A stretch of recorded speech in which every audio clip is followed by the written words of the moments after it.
Students, एक बार फिर से स्वागत है हमारे इस YouTube चैनल एकेटी केमिस्ट्री क्लास में। स्टूडेंट, आज हम इस वीडियो में क्लास 10th का फर्स्ट चैप्टर फिजिक्स का जो एक इम्पोर्टेंट चैप्टर है जिसका नाम है प्रकाश का परावर्तन और अपवर्तन, उसे आज हम स्टार्ट करने जा रहे हैं। स्टूडेंट, इस चैप्टर इसलिए इम्पोर्टेंट हो जाता है कि बोर्ड एग्जाम में ज़्यादा से ज़्यादा क्वेश्चन आपको इस चैप्टर से पूछा जाता है। ऑब्जेक्टिव से लेकर सब्जेक्टिव और लॉन्ग टाइप क्वेश्चन ज़्यादा पूछे जाते हैं। स्टूडेंट्स, इससे पहले वाली वीडियो में मैंने आपको पूरे डिफिनीशन के बारे में मैंने बताया है कि छाया क्या होता है, पारदर्शी क्या होता है, अपारदर्शी क्या होता है, पारभासी क्या होता है ना। और उसके आगे का यह वीडियो है जो हमारा ये वीडियो नंबर 2 है, जो मैंने ऊपर लिख भी दिया हूं कि ये वीडियो नंबर 2 है। इसमें हम जानेंगे कि प्रकाश का परावर्तन के नियम के बारे में। प्रकाश के बारे में तो मैंने पहले ही पढ़ चुका हूं, जो इसके अगले वाली वीडियो में। और मैं इसीलिए मैं बोलता हूं बार बार कि जब भी आप एक चैप्टर को स्टार्ट करते हैं पढ़ना, चैनल पे देखते हैं, तो एकदम सीरियल वाइज देखते रहें, ताकि आपको अगर ये बीच से पढ़ते हैं तो वो बाद वाला चीज़ आपको समझ में नहीं आएगा। इसलिए उसको एक एक करके आपको सीरियल वाइज में आपको पढ़ना है और एक सुंदर सी नोट्स भी बनाना है, जो आपके कॉपी में नोट रहेगा। कभी भी आप उसे पढ़ सकते हैं, लिख सकते हैं, समझ सकते हैं, ताकि आपको एग्जाम में किसी प्रकार की कोई दिक्कत नहीं हो। और हम ये आशा करते हैं कि अगर आप हमारा ये जो मैंने यूट्यूब चैनल पर मैं डाल रहा हूँ और ये सीरियल वाइज अगर आप पढ़ते हैं तो आपको अच्छे से मार्क्स भी आएंगे एग्जाम में, जो हम एक एक करके सारे न्यूमेरिकल्स, ऑब्जेक्टिव, सब्जेक्टिव और लॉन्ग टर्म क्वेश्चन को भी हम इसमें मेंशन करेंगे। तो फ्रेंड, अब हम आगे बढ़ते हैं प्रकाश के परावर्तन की तरफ। प्रकाश का परावर्तन क्या होता है, हम इसके बारे में थोड़ा जानते हैं कि प्रकाश का परावर्तन होता क्या है। इसको अंग्रेजी में बोलते हैं रिफ्लेक्शन ऑफ लाइट। चलिए समझते हैं इनका पहले डिफिनीशन देखते हैं कि डिफिनीशन क्या कहता है। डिफिनीशन हम देखते हैं कि जब प्रकाश की किरणें किसी समांगी माध्यम से चलकर अन्य वस्तुओं की सतह पर पड़ती है तो वे किरणें वस्तु द्वारा अवशोषित हो जाती है। ध्यान रखें कि जब कोई भी प्रकाश की किरणें समांगी माध्यम से चलकर अन्य वस्तु की सतह पर पड़ेगी, या तो वो अवशोषित हो जाएगी या उसको एब्जॉर्ब कर लेगा, या फिर उसे पार कर जाती है, या फिर उसके सतह से टकराकर वापस लौट जाती है। तो आप एक शॉर्ट लैंग्वेज में आप ये समझ सकते हैं कि जब कोई प्रकाश की किरणें किसी समांगी माध्यम से चलकर किसी अन्य वस्तु की सतह पर पड़ती है तो वे किरणें वस्तु द्वारा अवशोषित हो जाती है, या उसे पार कर जाती है, या फिर उसके सतह से टकराकर लौट जाती है। जो इसी प्रकार की जो घटना घटती है, इसी को बोला जाता है प्रकाश का परावर्तन। आप इसको ऐसे भी बोल सकते हैं कि जब प्रकाश की किरणें एक माध्यम से चलकर दूसरे माध्यम में जब प्रवेश करती है तो या तो उसे अवशोषित हो जाती है, या उसे पार कर जाती है, या फिर उसके सतह से टकराकर लौट जाती है। इसी घटना को प्रकाश का परावर्तन कहा जाता है। ठीक है। अब जैसे हम टॉर्च की रोशनी को किसी दीवार पर देते हैं तो वो रिफ्लेक्ट होकर के हमें हमारे शरीर के ही ऊपर पड़ता है। इसका मतलब है कि वो टकरा करके वो एब्जॉर्ब नहीं करता है। 3 कंडीशन था हमारा कि या तो उसको अवशोषित कर ले, या फिर उसे पार कर जाए, या फिर सतह से टकराकर वापस लौट जाती है। तो अगर मान लीजिए एक कपड़ा को रख देते हैं और कपड़ा के ऊपर से टॉर्च लगाते हैं तो वो क्या होता है, रोशनी आगे की ओर भी बढ़ जाता है, तो उसको पार कर जाती है। लेकिन जब ऐसा माध्यम हो जो आर पार नहीं हो सकता है, तब उस पर प्रकाश की किरणें जब पड़ेगी तो वो क्या होगी कि उसे टकरा करके पुनः वह लौट जाती है और वापस लौट जाती है, अपने ही पथ पे वापस लौट जाती है। नोट में मैंने एक बात लिखा है, आप इसको ध्यान से समझिए। नोट पर ज़्यादा ध्यान देना है आपको। नोट में हमने क्या लिखा है आपको बताते हैं नोट में लिखा है हमने कि प्रकाश जिस सतह से टकराकर अपने ही माध्यम में लौटता है उसे परावर्तक सतह कहा जाता है। प्रकाश जिस सतह से टकराकर अपने ही माध्यम में लौटता है उसे परावर्तक सतह कहा जाता है। जैसे सबसे अच्छा परावर्तक सतह जो होता है सो हमारा चांदी होता है। तो मैंने लिखा भी है कि चांदी सबसे अच्छा परावर्तक सतह होता है। और परावर्तक सतह के रूप में ज्यादातर हम यूज करते हैं समतल दर्पण का। ठीक है, हम आगे पढ़ेंगे कि समतल दर्पण होता क्या है, इनके बारे में भी हम जानेंगे, लेकिन ये समतल दर्पण का ही यूज किया जाता है। और हम ये समझें कि प्रकृति के अनुसार परावर्तन दो प्रकार के होते हैं। क्योंकि परावर्तन की चर्चा हो रही है, प्रकाश के परावर्तन की चर्चा हो रही है, तो हम ये भी समझेंगे कि परावर्तन होते कितने प्रकार के हैं। तो परावर्तन स्टूडेंट दो प्रकार के होते हैं। एक तो होता है हमारा नियमित परावर्तन, जिसको हम बोलते हैं रेगुलर रिफ्लेक्शन, और दूसरा होता है हमारा अनियमित परावर्तन, जिसको बोलते हैं इरेगुलर रिफ्लेक्शंस। मैंने इसको दो पार्ट में मैंने बांटा है। हम एक एक करके देखते हैं कि नियमित और अनियमित परावर्तन क्या होता है। फ्रेंड्स, इसके बारे में हम जानें कि नियमित परावर्तन, मैंने इंग्लिश में भी लिख दिया है इसको कि रेगुलर रिफ्लेक्शन कहा जाता है। तो नियमित परावर्तन होता क्या है? जब प्रकाश की किरणें चिकनी और चमकीली सतह पर पड़ती है, चिकनी बिल्कुल एकदम प्लेन हो, चमकीली यानी चमकदार हो, सतह पर पड़ती है तो नियमित रूप से परावर्तित हो जाती है। ऐसे ही परावर्तन को नियमित परावर्तन कहा जाता है। देखिए, हमने एक परावर्तक सतह को लिया है, जैसे मान लीजिए ये परावर्तक सतह है या समतल सतह को मैंने लिया। जब इसके ऊपर, ठीक है, जब कोई प्रकाश की किरण जब पड़ रही है, मान लेते हैं कि ये हमारा ए है, ये क्या है हमारा ए है, ये किसी सतह पर पड़ रही है और यहां से क्या हो जाता है, वो दूसरी दिशा में लौट जाती है। तो ऐसे परावर्तन को कहा जाता है नियमित परावर्तन। ठीक है ना। अब हम अनियमित परावर्तन का बात करते हैं।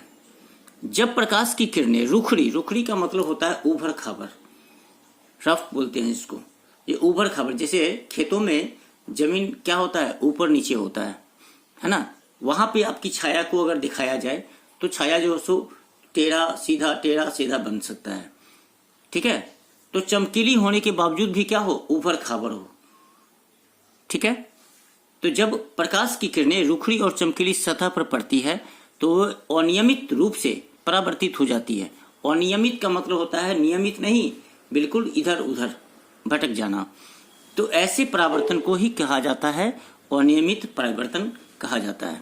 अब देख सकते हैं यहाँ पे कि हमने एक अनियमित परावर्तन का हम डायग्राम्स यहाँ पे बनाया है, जिसमें देख रहे होंगे कि जो किरण आ रही है इसके ऊपर, तो वो क्या हो जाती है, परावर्तित हो जाती है, यानी इधर उधर भटक जाती है। तो ऐसे ही परावर्तन को कहा जाता है अनियमित परावर्तन। ठीक है, अब इसके आगे का जो टॉपिक है हम क्या है वो हम उसके बारे में जानते हैं। स्टूडेंट, इसके आगे का टॉपिक हमारा है समतल दर्पण। मैंने आपको बताया कि समतल दर्पण के बारे में आपको बताएंगे, समतल दर्पण का टॉपिक आ भी गया। समतल दर्पण से प्रकाश का परावर्तन क्या होता है, reflection of light from the plane mirrors.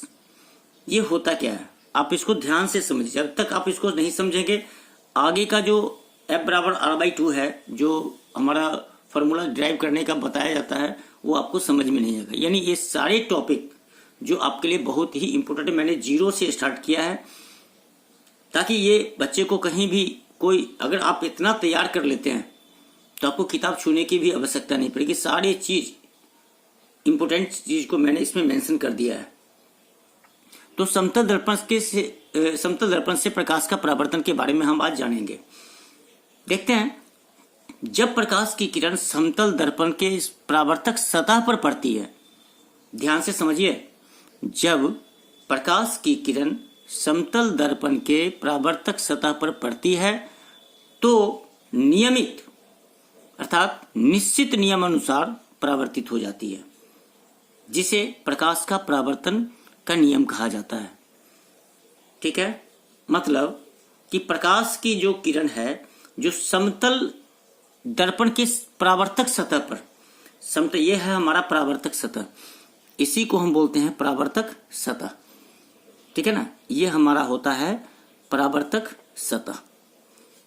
ठीक है, यहां लिख देते हैं परावर्तक सतह। ठीक है, ये हमारा हो गया परावर्तक सतह। परावर्तक सतह पर पड़ती है तो नियमित या निश्चित नियम अनुसार परावर्तित हो जाती है, जिसे प्रकाश का परावर्तन का नियम कहा जाता है। जैसे मैंने मान लिया, यहाँ पे डायग्राम को ध्यान से देखिए, ये मैंने एक समतल दर्पण को लिया है। ठीक है, जिसका ये परावर्तक सतह है। इधर वाला पार्ट क्या होता है, परावर्तक सतह होता है, और इसको मैंने मान लिया M और N। ठीक है, अब यहां से क्या किया है कि एक किरण को इस बिंदु पर यानी O बिंदु पर, जो हमारा है वो आपतन बिंदु कहलाता है। वो हमारा क्या कहता है, आपतन बिंदु होता है।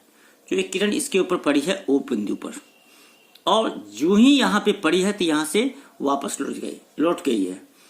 अब देख पा रहे होंगे कि यहाँ से ये लौट, ये जो साइन है हमारा लौटने का साइन होता है, और ये जो साइन होता है हमारा जाने का साइन होता है, यानी पढ़ने का साइन होता है ये।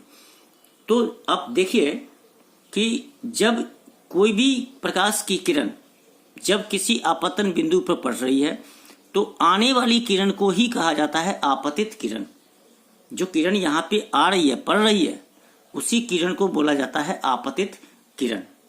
और जब यहाँ से टकराकर वो लौट जाती है, किसी दूसरी दिशा में लौट जाती है, तो वैसी किरण को बोला जाता है परावर्तित किरण। अब ये आपतित किरण और परावर्तित किरण के बीच में एक लाइन खींचा हुआ है जो डॉटेड लकीर के द्वारा है, और इसी डॉटेड लकीर को बोला जाता है अभिलंब।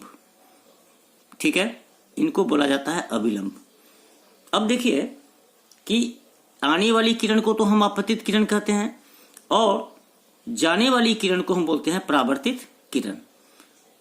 और ये जो बीच वाला जो डॉटेड लकीर है, जो टूटी लकीर है, इसको हम बोलते हैं अभिलंब। तो अब ये समझना है कि अभिलंब के साथ जो आपतित किरण कोण बनाती है, ठीक है, जो आपतित किरण कोण बनाती है इसको बोला जाता है आपतन का कोण। बात समझ में आ रही है?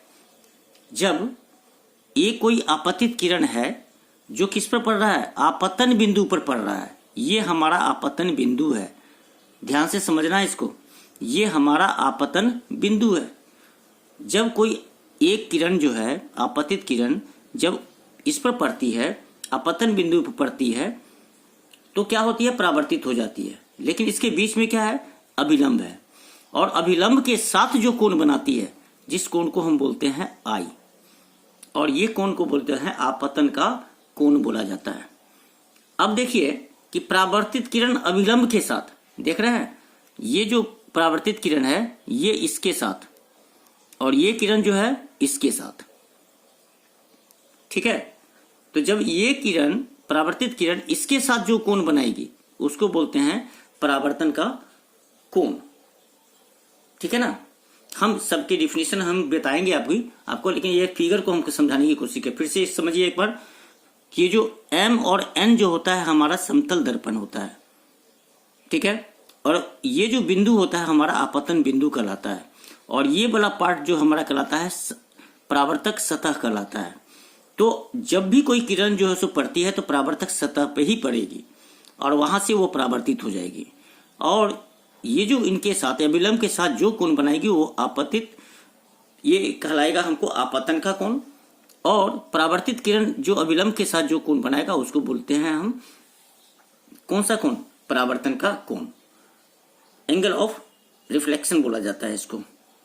ठीक है, तो अब हम इसकी नोटिफिकेशन के बारे में समझे कि इसकी नोटिफिकेशन में क्या क्या चीज हमको जानना है।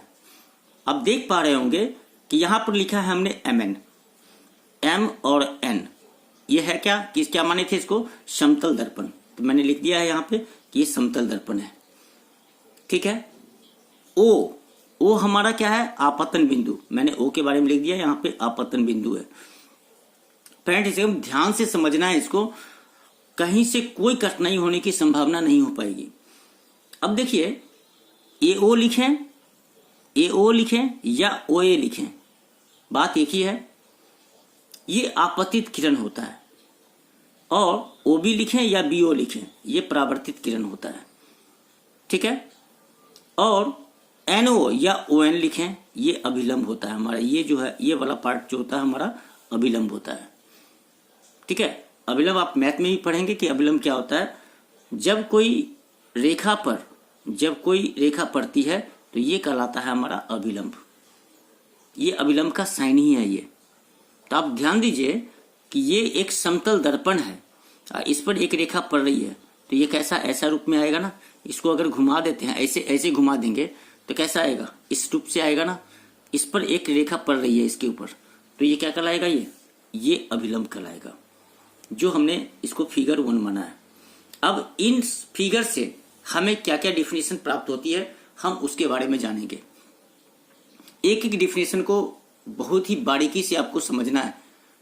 फ्रेंड्स, अगर आपको ये वीडियो एक बार में समझ में नहीं आता, फिर 2 बार इसको चला के देखें, लेकिन जरूर इसको याद जरूर कर लें, ताकि आने वाली जो एग्जाम है इसमें ये सब डिफिनेशन पूछा जाता है।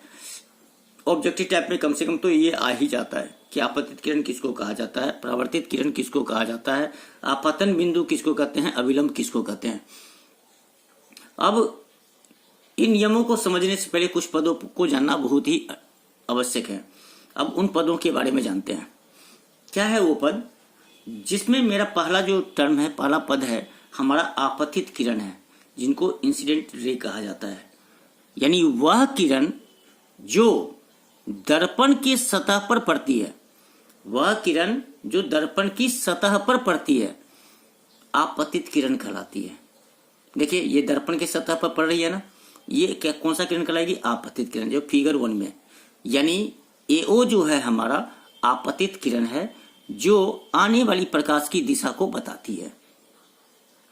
ठीक है, मैंने स्पष्ट करके लिख दिया है यहाँ पे कि ये जो दर्पण पर पड़ेगी, ये किरण पड़ रही है इसके ऊपर, तो ये हमारा क्या हो जाएगा, आपतित किरण, जो आने वाली प्रकाश की दिशा को बताती है। ये आने वाली, ये जो साइन है हमारा आने वाली साइन, ये 3 का निशान जो हम आप देख रहे होंगे, ये वाला साइन जो देख रहे होंगे, ये आने वाली की साइन है। ठीक है। अब इनका जो एक दूसरा पॉइंट है हमारा आपतन बिंदु, बहुत बहुत इंपॉर्टेंट पॉइंट सब है, जो इसको एक एक करके आपको समझना है। अब देखिए, पॉइंट ऑफ इंसिडेंस कहा जाता है दर्पण की सतह पर स्थित। देखिए, ये दर्पण है, मैंने ऊपर में लिखा है कि ये दर्पण है। ठीक है, दर्पण की सतह पर स्थित, ये है बिंदु स्थित।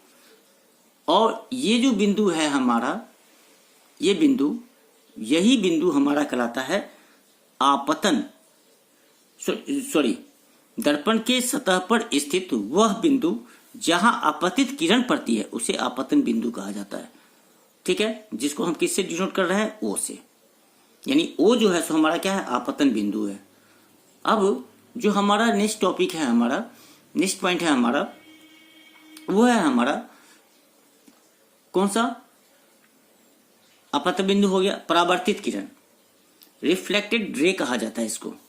यह किरण जो दर्पण के परावर्तक सतह से टकराकर, दर्पण के परावर्तक सतह जो इधर पे प्लेन होगा, उधर से टकराकर जब यह लौट जाती है तो इसे कहा जाता है परावर्तित किरण।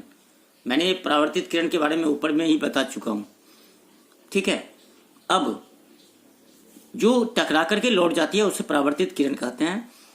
और चौथी बात है हमारा कि अभिलंब क्या कहता है। अभिलंब का अंग्रेजी होता है नॉर्मल, यानी वह सीधी रेखा जो दर्पण के आपतन बिंदु के लंब होती है, जो दर्पण के आपतन बिंदु के लंब होती है, उसे कहा जाता है अभिलंब। यानी ओएन क्या है, अभिलंब है।